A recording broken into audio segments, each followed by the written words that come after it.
Your grip strength predicts your risk of dying from heart disease more reliably than your blood pressure does. This finding comes from a massive study of 140,000 people across 17 countries.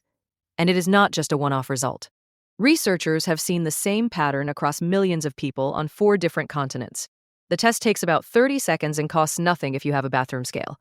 Yet it gives you a data point that longevity clinics charge a lot of money to measure. We are going to cover how to get your number, what that number actually means, and what the data says you should do if your score is low. You need to understand what grip strength is actually measuring before you look at your score. This is not just about hand strength or how your forearms look in the mirror. It serves as a proxy for your total muscle quality and how well your nervous system works across your entire body. That distinction is exactly why doctors find it so useful in a clinical setting. The main data comes from the PURE study, which tracked 140,000 adults and found that grip strength was a better predictor of heart-related death than systolic blood pressure. A report in Nature Reviews Cardiology even called it a better predictor of death from all causes than the most common vital signs used in medicine. This is a massive claim, but the broader medical literature has backed it up. The actual numbers are worth looking at closely. One major analysis found that every 5-kilogram drop in grip strength links to a 16% increase in your risk of dying from any cause. When you compare the weakest people to the strongest, that risk gap jumps to 41%. Another review of 30 studies covering nearly 195,000 older adults found that having a stronger grip was linked to an 18% lower risk of death. These are not small or random findings, and the relationship stays the same even after you account for things like smoking, weight, and how much someone exercises. You might wonder why squeezing a handle predicts if you will have a heart attack. The reason is that grip strength is an output of your central nervous system and its ability to turn on muscle fibers. It measures your neural drive just as much as it measures the muscle itself. Data from the UK Biobank showed that in over 40,000 people, a weak grip tracked with brain health issues more than total muscle mass did. People with a weak grip had lower cognitive scores, while people with the same amount of muscle but a stronger grip stayed sharp.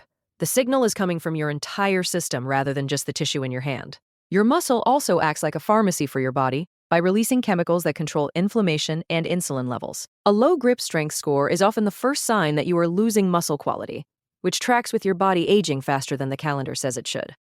This is where the standard weight scale fails you, because a person can have a normal weight and look fine on a blood test while still having a grip strength that puts them in a high-risk category.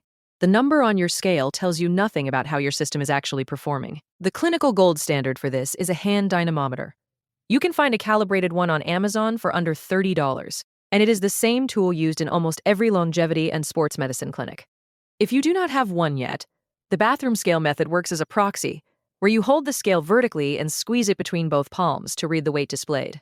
Here is the protocol you need to follow. Sit down with your elbow bent at 90 degrees and keep your wrist straight without bending it up or down. Take 3 attempts with your dominant hand while resting for 2 minutes between each one. And make sure you record the highest value. Posture matters more than most people expect, because any deviation from this position can underreport your actual strength by 10 to 15%. That is a large enough gap to push you into a completely different risk category. The reference thresholds come from 2 major frameworks known as the Freed Frailty Criteria and the EWGSOP2 guidelines. For men, anything under 26 kilograms is considered clinically weak, and under 32 kilograms is the threshold for mobility limitations. For women, under 16 kilograms is clinically weak, while under 21 kilograms marks the mobility threshold. These cutoffs are backed by long-term data showing that men in the lowest third of midlife grip strength had nearly 3 times the odds of very slow walking speed 25 years later. Age matters when you read your result, because a 45-year-old man at 28 kilograms is in a different risk bracket than a 70-year-old at that same number. Both results warrant attention, but the trajectory and the urgency of the situation are different for each person. You should measure your grip quarterly rather than daily because these numbers fluctuate with sleep quality, hydration, and acute stress. Single-day readings are usually too noisy to give you an accurate picture of your progress. Grip strength responds to 2 categories of training, and the data suggests you need both to see real results. Direct grip work builds the hand and forearm end of the chain, while systemic loading builds the actual machinery behind it.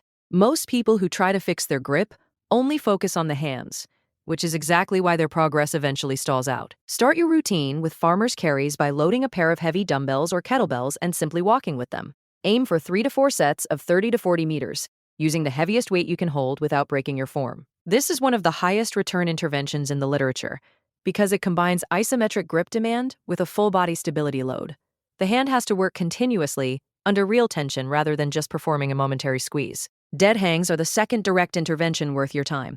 And you should perform 3 sets to near failure, from a pull-up bar to build grip endurance and shoulder integrity. If you are already doing standard barbell or dumbbell work, using fat grip attachments or thick bar handles will force higher motor unit recruitment in the forearm. Now here is where most people leave performance on the table during their workouts. Compound pulling movements drive grip strength more than any isolation work, because they load the full kinetic chain that grip strength actually represents. Rows, deadlifts, and pull-ups build the systemic muscle quality that the mortality data is actually tracking in these studies. 2 sessions per week of progressive resistance training is enough to stop muscle loss in most adults. But progressive overload is the mechanism that really matters. The body does not adapt to a static load it is already managing, so you have to keep nudging the stimulus upward over time.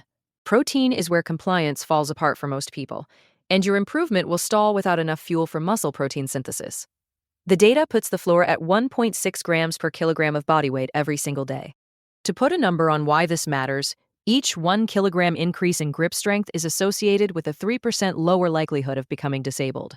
That is not a rounding error, and the margin between hitting your protein goals and missing them is measurable in clinical outcomes.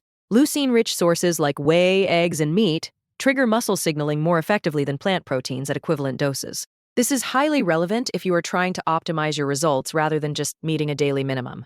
One supplement has a direct effect on grip strength in meta-analyses, and that is creatine monohydrate. You should take 3 to 5 grams daily, and there is no need for a complicated loading phase to see the benefits.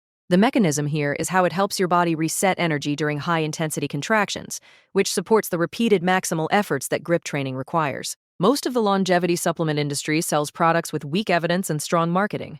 But creatine is the rare case where the effect is real and the cost is very low. Sleep is the variable that nobody tracks, and everyone underweights when they look at their performance. One night with under 6 hours of sleep can drop your grip strength scores by 5 to 10% in controlled studies. That is not a long-term muscle loss effect, but rather an acute suppression of your nervous system that reduces how well your muscles can fire. This also explains why measuring your grip daily is a waste of time for most people. You are not tracking muscle quality when you test every morning, but instead, you are just tracking how well you slept the night before. 2 things are generally not worth your time if you want to see a real change. Hand grippers and stress balls feel productive, but they train the wrong fiber types and show minimal transfer to the functional grip the research is measuring. Isolation forearm curls have the same problem, because they offer a low systemic stimulus and very little carryover to real-world strength. The data consistently points toward loaded, full-chain movements as the primary mechanism for improvement, rather than repetitive squeeze work with light resistance. You can pull all of this into one operational framework by measuring your strength quarterly with a dynamometer or a bathroom scale. Run the 3-attempt protocol with proper posture, and compare your peak value against the specific thresholds for your sex. Use that result to calibrate whether your training and nutrition are moving your number in the right direction. That is the full system for managing your grip strength and your long-term health. Checking this one number 4 times a year tells you exactly if your muscle quality is improving or sliding toward a higher risk. The medical literature is clear about the dangers of falling into the low end of the range. To build out your full biological age assessment, you should watch the sitting rising test video next. That physical marker provides its own independent mortality data and pairs perfectly with the metrics we covered today. Subscribe if this data report helped you out, and we will see you in the next one.